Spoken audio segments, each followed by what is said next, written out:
Hi, this is Eric with Blackwell Realty Group and SoldOnMonday.com, and today I got a great topic for you about 11 things sellers do that can sabotage the sale of their home. And these are things for you not to do when you're looking to sell. At this channel, we do a lot of educational videos about the market, about other things for buyers and sellers, and it's a chance for you to learn and join our community. So you can like the channel, you can subscribe to it, and hit the bell so you get notified on new videos that come out every week. The first thing that a seller usually wants to do when selling their home is overpricing it. This is one of the worst things you can do because most buyers who are looking for a home are represented by a realtor, and their realtor or agent is not going to allow them to overpay for a home either. They're going to look at comps before they write an offer. And if that doesn't happen, if someone's getting a loan, a bank is going to send an appraiser out there to make sure the home is priced appropriately. So overpricing your home just lets it sit on the market and causes it to become a stale listing. And like stale bread, no one wants it. Second is trying to go it alone, the for sale by owner route. It can happen in the seller's market, but oftentimes when you're unrepresented, you lose the negotiating power because you're only getting looky-loos and getting people who want to get a deal from you.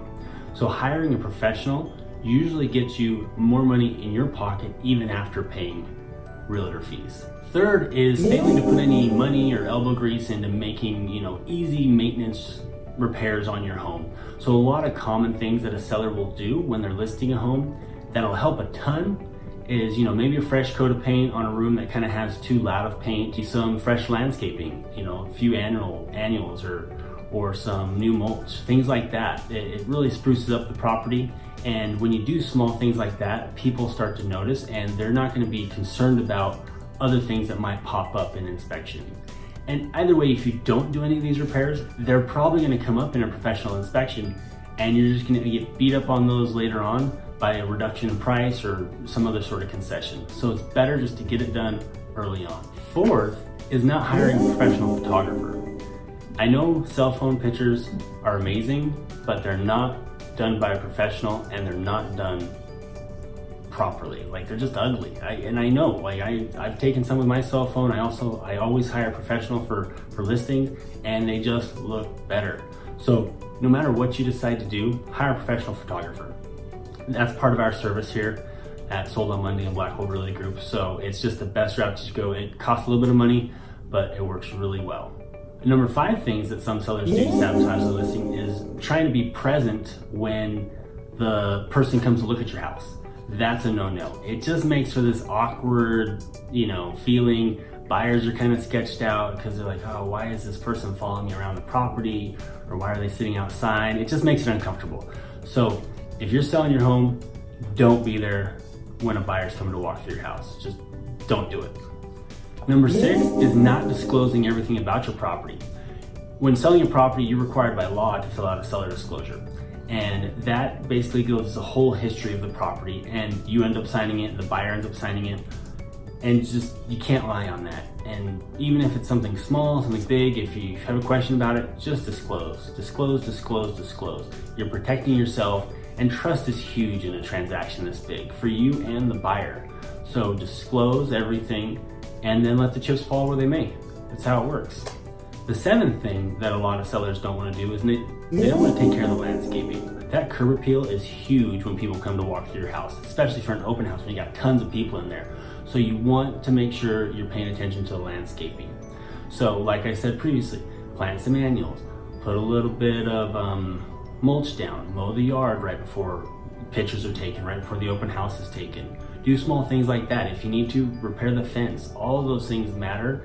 That curb appeal, paint the door, stuff like that. That trim, wash the trim around the windows, by the front porch, stuff like that. Power wash the driveway. Those are small things that take you a little bit of time, a little bit of money, but can help a ton.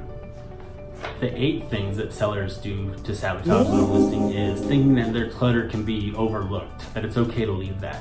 So a lot of times, if you have a deck, there's usually a staircase. A lot of times you just store stuff under there and it just ends up getting cluttered. Also in a lot of rooms, we have a lot of stuff in a closet. There's a lot of things you can do. You gotta declutter to make your house feel more open, to make it look more well cared for. So decluttering those spaces is key. So make sure to do it when you sell. Number 9 is don't take the negotiation process personal. in the end, we all want to win. And in a negotiation for a house, people usually want to win. And usually they end up fighting over, a $200 concession for some repair for a door, or a $300 home warranty of, I don't want to pay that.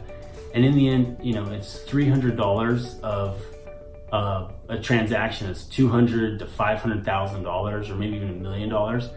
And that $200,000, that attitude of I gotta win, you have to lose, is incorrect in any negotiation. You have to be willing to, not take it personal and find a win-win situation for everyone so you can both move on with your lives. And I promise you, as you're driving into your new house, you're probably gonna already forgot about that $200 concession you might have had to give. Number 10, don't make showing your house difficult. It's gotta be easy to show. In the open house, the whole first week that it's on the market, you gotta make it easy to show. That's why with our Sold on Monday system, we focus on that first Saturday, Sunday, and Monday to do all the showings in those 3 days and get an offer for you by Monday and have you under contract. Make your house easy to show. If it's not easy to show, no one's gonna come look at it and no one's gonna come buy it. So it's just how it works. The 11th and final thing, and this one's a hard one, but try not to leave pets at home during showings, because so when you have the note saying, hey, don't let Joe the cat out, and then the buyer that's walking through with the realtor is like, okay, there's a cat somewhere in here. We got to make sure we don't let the cat out. Or you leave the dog in the kennel and the dog's barking the whole time in the kennel while some strangers walk through the house. Things like that. You don't leave your pets at home because it makes it difficult for the buyer, the buyer's agent, and it makes it scary for your pet too. So, if you can load all those showings into a small part of time, like that weekend that I advertised and sold on Monday, it makes it easier for you, makes it easier for your pets. But without having pets there, it just helps the buyers feel more comfortable and lets them envision the home as their home, not as your home, and it makes them put in better offers. Thank you for joining me today. I appreciate it. I hope this information was super helpful. If you have any questions, feel free to reach out, email, phone call. I'm always here to help, ask any questions. And thanks, and have a great day.